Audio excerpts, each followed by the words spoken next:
21 miesięcy zajęło studiu Iguana Entertainment ukończenie drugiej części Turoka. Sama gra pojawiła się rok po części pierwszej i z miejsca zdobyła serca graczy. Turok 2 Seeds of Evil było grą o wiele bardziej złożoną, z lepszymi, bardziej przemyślanymi poziomami, choć fabuła raczej nie odstawała od standardu typu biegnie Indianin i strzela. W 2019 roku Night Dive Studio, parające się wskrzeszaniem starych hitów, zrobiło port na Nintendo Switch i tej wersji dotyczy ta recenzja. Czy Turok 2 był grą idealną? Zdecydowanie nie, choć tak jak przed laty, tak dziś sprawił mi sporo radochy.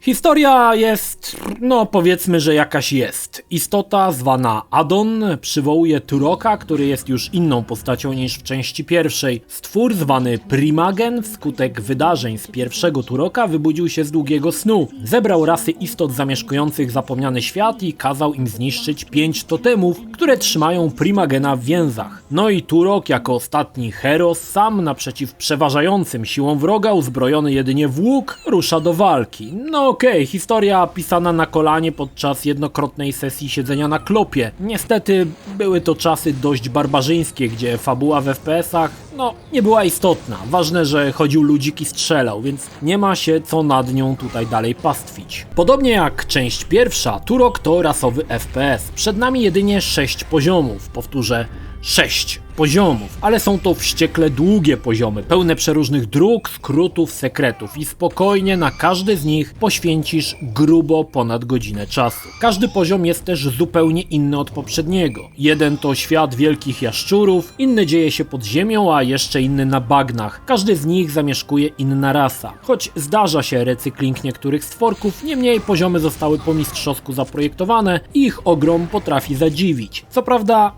nie każdy robi wrażenie swym ogromem, bo czasami przemykamy ciasnymi korytarzami po miejscówkach zamieszkiwanych przez wysoko rozwinięte insektopodobne stwory, choć większość, śmiesznie się mówi większość, gdy jest 6 poziomów, to lokacje ogromne. Pomiędzy częściami mapy przenosimy się specjalnymi teleportami, które też umożliwiają nam powrót na sam początek mapy. Także możemy dowolnie eksplorować cały poziom wedle własnego uznania. Każdy z nich też ma określone zadania. A to trzeba kogoś uwolnić, a to coś zniszczyć i tak dalej. Niestety wykonanie tych zadań jest kluczowe i nie można ich pominąć. Jeśli ukończymy poziom bez ich spełnienia, trzeba będzie tyrać go od nowa. I tutaj jest pierwszy problem. Z racji, że poziomy są gigantyczne, po jakimś czasie zaczynamy biegać jak kurczak bez głowy w poszukiwaniu rzeczy, które pominęliśmy. Czasami można tak spędzić radośnie godzinkę i nie trafić, co niestety zaczyna potężnie irytować. Autorzy dodali co prawda niepraktyczną mapę, która pokazuje jedynie ściany i nie przydaje się w zasadzie do niczego, więc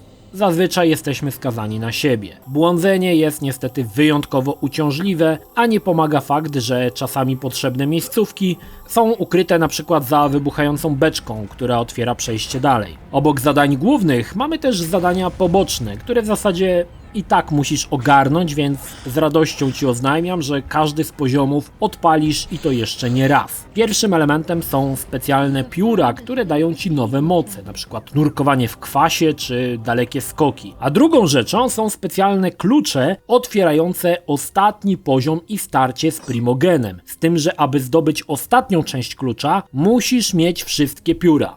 I cyk. W ten prosty sposób spędzisz kolejne ciekawe godzinki na poziomach, szukając piórek i kluczy, aby dojść do ostatniego bossa. Genialne. A wspomniałem, że na poziomach są też ukryte części broni ostatecznej? Nie? No to w sumie to też jest opcjonalne, ale bez niej ciężko będzie pokonać ostatecznego bossa, więc opcjonalne, ale przymusowe.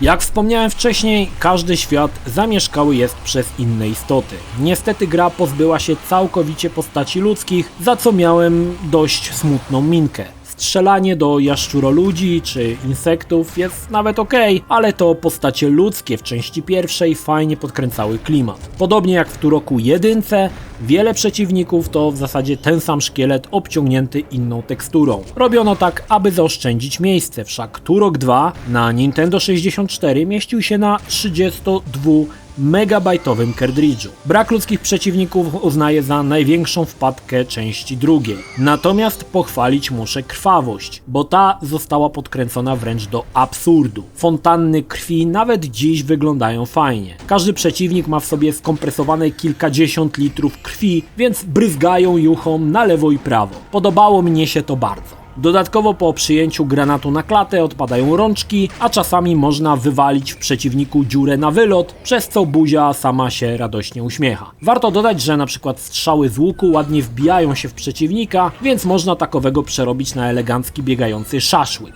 Satysfakcja z dobrze oddanego strzału jest tutaj wysoka. Autorzy dali Turokowi kilkanaście typów broni, aby masakracja gatunków była jeszcze bardziej przyjemna, choć w większości to standardy typu strzelba na grubego zwierza, pistolet na komary, nieodłączny łuk strzelający 2 rodzajami strzał. Czasami twórców poniosła delikatnie wyobraźnia, więc mamy strzelbę strzelającą odbijającymi się pociskami, rakietnicę strzelającą 3 rakietami, ale najbardziej sroga broń to Cerebral Bore, strzelająca specjalnymi kulkami, które odnajdują przeciwnika, wkręcają mu się w głowę, a gdy dotrą do mózgu, wybuchają. Oczywiście podczas trepanacji przeciwnik obficie broczy krwią, przez co mimowolnie się zatrzymujemy, aby podziwiać widowisko. Sami autorzy przyznają, że broń była wzorowana na kulkach Tolmana z filmu Fantasm, który po polsku dostał najbardziej idiotyczny tytuł Mordercze kuleczki.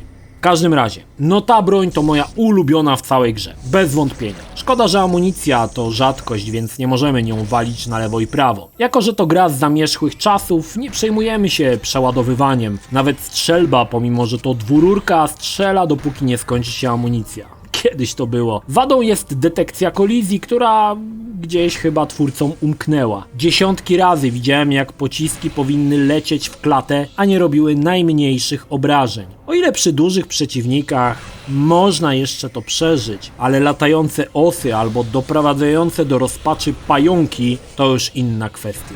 Czasami traciłem cały magazynek na próbie trafienia pajączka, który powinien umrzeć dziesiątki razy, ale gra uparcie twierdziła, że nie trafiłem. No dramat. Powróciło zbieranie kryształków. Zbierzemy 100, dostaniemy 1 życie i tak aż do 9. Potem Turok strzela focha i kolejnych kryształków nie chce już zbierać. W grze na wyższych poziomach dość łatwo zginąć, choć całe szczęście twórcy zrezygnowali z karkołomnych skoków po platformach, to i tak nie raz i nie dwa zdarzy nam się spaść w czeluść i zginąć. Od czasu do czasu można trafić na specjalne checkpointy, gdzie laska z gałami jak po kolumbijskiej kokainie da ci trochę amunicji, broni lub teleportuje w jakieś miejsce. Warto dodać, że możemy zapisywać grę w każdym momencie i warto z tego gęsto korzystać. Czy po latach Turok się broni? Tak, choć byłem niesamowicie zdziwiony, jak przez lata Turok 2 w mojej głowie się zmienił. Zupełnie nie pamiętałem, że było tylko 6 poziomów. Chyba nawet nieraz wspominałem, że lubiłem Turoka 2 bardziej za tradycyjną rozgrywkę z przechodzeniem poziomów po kolei, a tak przecież tutaj nie ma. Wbrew pozorom nie różni się on tutaj za bardzo od części pierwszej. Zadziwiające jest też, jak dynamiczny jest to shooter. Bawiłem się przednio jak lata temu. Pomimo problemów z kolizjami, backtrackingiem na poziomie wręcz epickim, to i tak Turok 2 nieźle się trzyma. Jest szybko, absurdalnie krwawo i jakoś tak beztrosko. Charakteryzowało to większość FPS-ów z tamtych czasów. Niczym niezmącona, radosna rzeźnia. Czy polecam? Jeśli grałeś kiedyś, tak. Jeśli nie grałeś, to raczej bym się zastanowił. Grafika jest biedna, archaizmy dla młodych graczy mogą być niezrozumiałe, jak na przykład to, że gra nie prowadzi za rączkę. Niemniej Turok 2 Seeds of Evil to jeden z moich ulubionych Turoków i zagranie w lekko odświeżony port przeniosło mnie do czasów dzieciństwa, gdy jako młodzieniec z gęstym i płowym włosem wkręcałem się kulkami w głowę, patrząc na żygające krwią istoty, których głowa potem eksplodowała w krwawej fontannie. Kiedyś to było. Mała ciekawostka, muzyka w Turoku 2 była tak dobra, że z sampla z jednego tracków jako Kamikadze nagrałem numer. Jeśli mnie pamięć nie myli, były to sample z pierwszego poziomu.